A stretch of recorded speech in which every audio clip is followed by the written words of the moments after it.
शास्त्र की रक्षा करना हमारा धर्म है।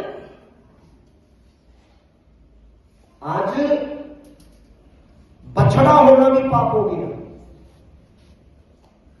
गाय के बछड़ी हो जाए तो ठीक है, अगर बछड़ा हो गया तो और पाप हो गया। बोले क्या, पहले तो उसे ऐसे ही सुखा सुखा के मारेंगे, बच्चे को प्राण, रात को जाकर कहीं ऐसी जगह छुड़ाएंगे, 4 डंडे जहां से पड़ेंगे, फिर डंडे बाप पड़े, फिर डंडे बाप पड़े।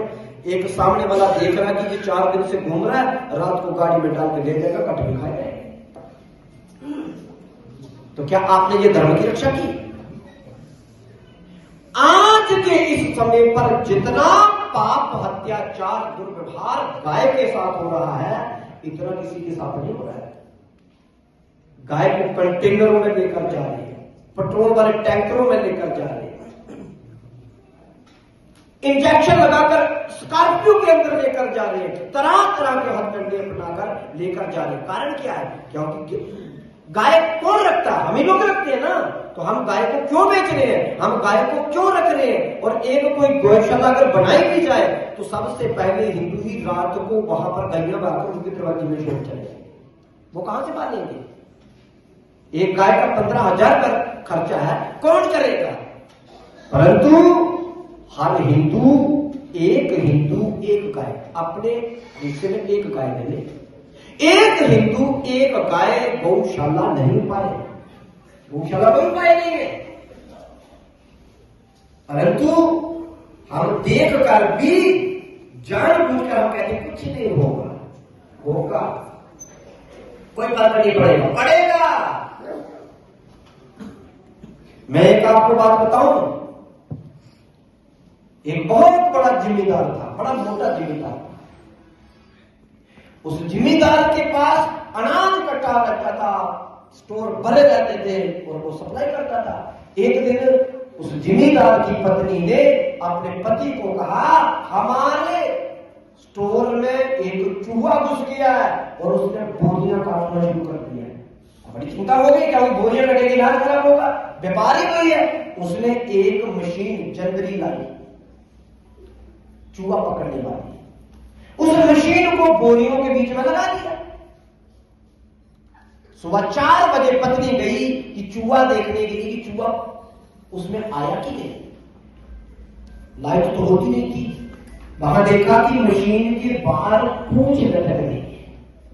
उसने कहा चूहा आ गया शिकंजे में। चूहा पकड़ने के लिए उसने पूंछ पकड़ी और चूहा निकालने की कोशिश की मशीन में से। और जैसे मशीन में से चूहा निकालने का प्रयास किया, पूंछ पकड़ के, चूहा तो भाड़ी में सांप था। सांप ने उसे डस लिया और सांप के डसने ही वो बेहोश हो गई। पति भागा, पहले बैठ तो दूर दूर रहते थे। 4 बजे पति भागा, भागते भागते भागते भागते किसी गांव में पहुंचा। वैद्य के जाकर पांव पकड़े, मेरी पत्नी को सांप डस गया, जल्दी करो, मेरे पत्नी मर जाएगी, उसे बचाओ।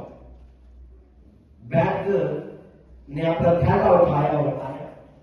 उसने आकर उसकी नबज देखी और नबज देखकर कहा, तेरी पत्नी बच सकती है, तेरी पत्नी बच सकती है अगर इसे जल्दी जल्दी कबूतर का जूस बनाया जाए, कबूतर का सूप पिलाओ, तुम्हारी पत्नी बच जाएगी। अब उस जिम्मेदार ने 3 चीजों को बड़ी शौक से पाला हुआ था। एक कबूतर का बड़ा शौकीन था, एक मुर्गा और एक बकरा। ये 3 चीजें उसने बचपन से रखी। जब कबूतर का नाम लिया तो कबूतर मुर्गी की तरफ आ गया। बोले जी डॉक्टर कह रहा कि कबूतर खाओ, ये तो मेरे को नहीं खाते। तो बोले क्या करें? बोले मेरा साथ हो। तीनों खड़े हो जाते हैं जाकर जिम्मेदार के पास। अगर तेरी पत्नी मर रही है तो हमारी मां मर रही है। अगर इस मां ने हमें पाला हुआ है, हमारी मां, इसे बचाना जरूर है, पर कबूतर पिलाना तो कबूतर बाहर से लाया जाए। चल मेरे साथ, खड़े हो जा मेरे साथ। जब कबूतर ने ये बात कही, रोना चिल्लाना शुरू किया। मुर्गे ने कहा, जान तेरी जा रही है तो मैं क्यों उस लफड़े में पड़ूं?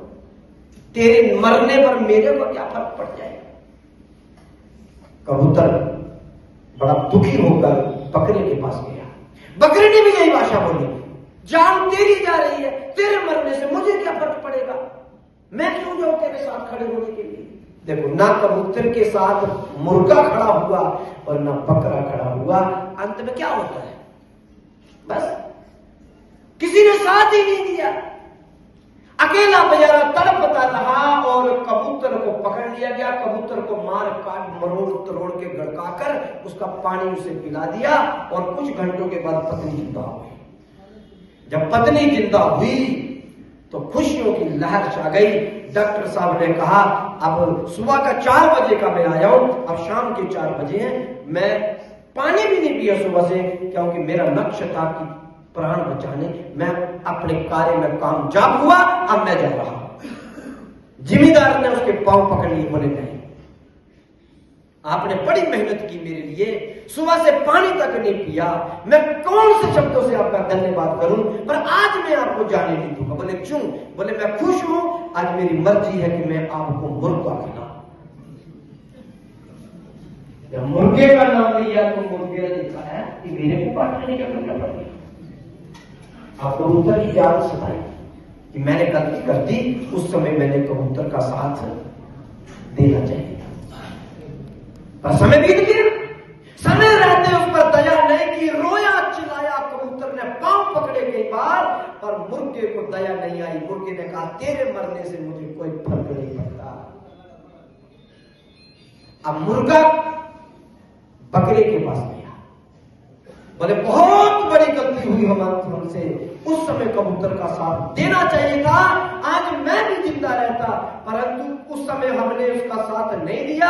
हमारी आंखों के सामने तड़प तड़प कर मारा गया, हमें उस पर दया नहीं की, उसके साथ हमने खड़े होकर बल नहीं दिखाया, परंतु अभी भी कुछ नहीं बिगड़ा। एक गया सो गया, अब भी कुछ नहीं बिगड़ा। तू मेरा साथ दे, चल मेरे साथ, और जाकर जिम्मेदार को कहना, अगर तेरी पत्नी नहीं थी तो हमारी मां थी, हमारा भी इतना ही अधिकार है, चल। बकरे ने खड़ाका मार के कहा, बोले अच्छा जान तेरी जा रही है तो मैं क्यों जाऊं, तू मर भी जाएगा तो मुझे क्या फर्क पड़ेगा। फिर क्या होना था? बकरे ने साथ नहीं दिया, मुर्गा पकड़ा गया और मुर्गे को मरोड़ तरोड़ के गड़काकर डॉक्टर खा गया।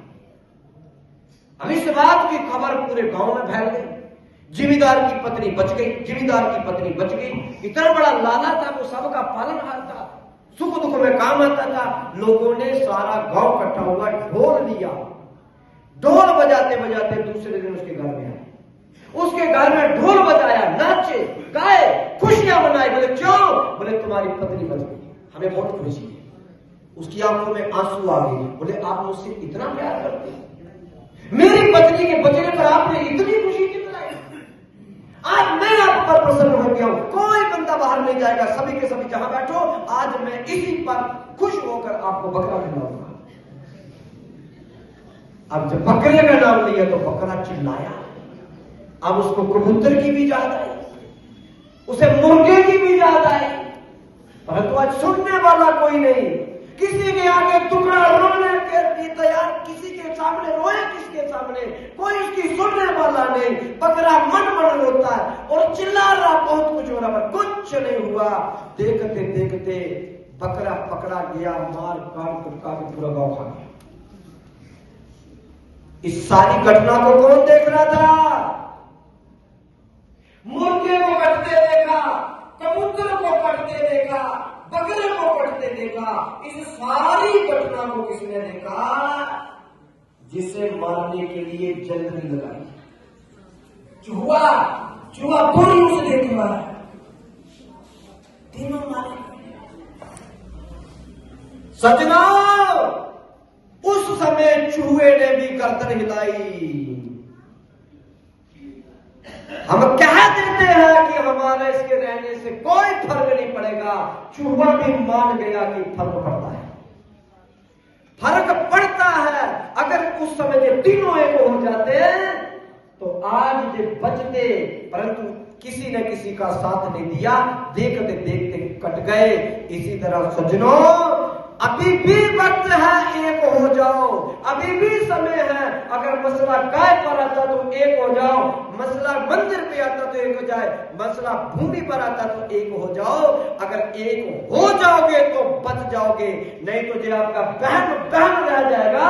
फर्क पड़ता है, फर्क पड़ गया, फर्क पड़ रहा है। एक हो जाओ, एक हो जाओ। अभी समय है, कश्मीर में फर्क पड़ गया, बांग्लादेश, बंगाल में, दक्षिण बंगाल आधे से ज्यादा खाली हो गया।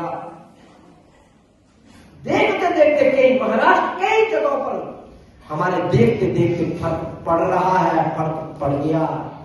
अभी भी वक्त है।